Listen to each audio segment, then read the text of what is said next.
Black Widow made the ultimate sacrifice to undo the snap. But what could that mean for a standalone movie? With so many questions about Natasha's past, could we get more than we bargained for?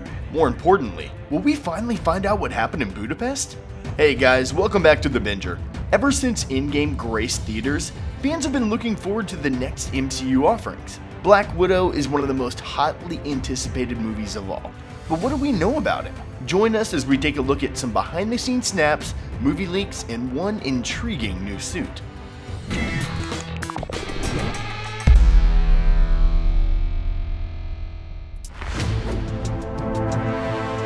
Hate to state the obvious, but Black Widow is toast. She perished in the Endgame when retrieving the Soul Stone, so there's really only one way Marvel can go with this.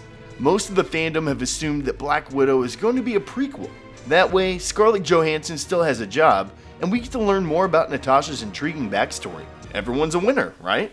That does run the risk of being a bit dull, as we know Natasha eventually throws herself over a cliff. However, if handled right, it could be a beautiful swan song for one of the most loved characters in the MCU. It's all gotta end somewhere, right? Let's give you a little bit of backstory for this one. Yelina Belova is an interesting character, extremely similar to Natasha. In fact, Belova was trained at the same facility. The assassin extraordinaire was created by writers to be an enemy of Black Widow, but the two ended up finding common ground. Eventually, after the usual comic book antics that you might expect, Yelina takes over the Black Widow mantle. Leaked photos from the set show a blonde-haired woman riding on a motorcycle with Natasha. We don't know for sure who this is, but it could be her. British actress Florence Pugh is starring in the movie too, but she hasn't officially said who she's playing. It certainly does look like her gripping onto Natasha though as they cycle through the city. If she is playing Yelina, then this could somehow set up the passing of the Black Widow name to Natasha's ally. In the comic books, Yelina picks up where Natasha left off, when she's off by Captain America's evil doppelganger. This time around it's a little different of course, but it could still work. Captain America has passed his shield down to Falcon, so it only makes sense that Black Widow lives on. Even if she can't return as we want her to, at least fans get an authentic continuation of the story as it moves forward. With Marvel trying to increase the number of female characters in the MCU, it wouldn't be a great choice to get rid of Black Widow entirely. Going down this route ensures that everyone's happy. Everyone except Scarlett Johansson's agent, that is. Despite being introduced almost 10 years ago in Iron Man 2, Natasha has remained largely a mystery. We know little snippets of her past, and we know how she got up to no good, but there are huge gaps. In the first Avengers movie, Natasha reminds Clint of Budapest, leaving us curious about what she means. Later, Alexander Pierce tells Natasha that her past will be made public.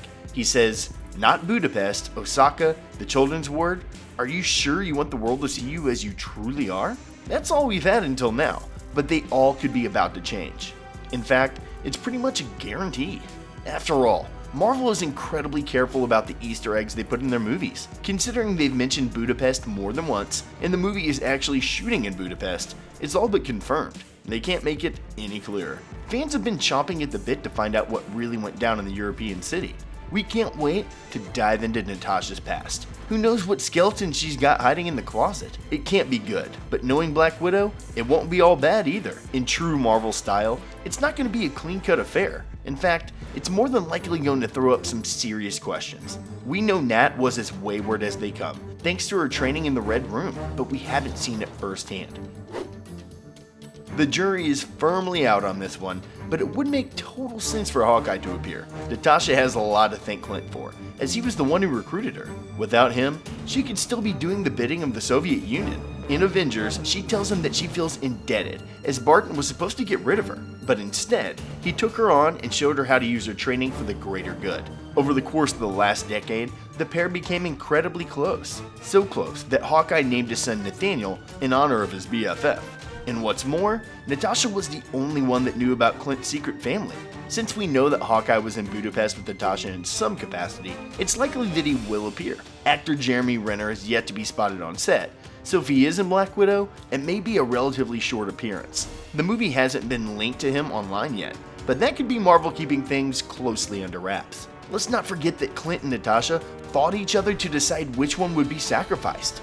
Natasha wanted Clint to live, while Clint wanted to be the one to save the day. It was a beautifully emotional scene for fans, but frankly, we stand these two and need more. If we can't see the early beginnings of this friendship in Black Widow, will there ever be another opportunity? It's unlikely. He's like the missing puzzle piece that will link everything together once and for all. Whenever a superhero movie is released, fans are always eager to know who the villain will be. The villains are just as important as the good guys, of course. Without them, things would get pretty boring. What's better than watching a mad titan rip into the characters we hold so dear? Or a deranged out-of-work dad turned crime lord trying to take down Spider-Man? This is the conflict that we live for. Marvel Studios knows that too, so they put an extra effort into making things perfect. Although cast and crew are keeping quiet on the subject, a photo speaks 1,000 words. One snap taken on set shows a character clad in body armor moving through the city. Some have speculated that this is none other than Taskmaster, one of Marvel's most prime villains.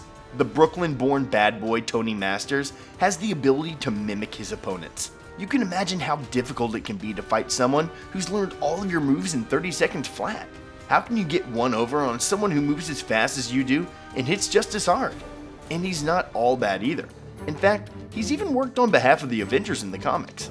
He's not black and white, which makes him all the more interesting. So what part could he play in Black Widow, and how do we know it's him?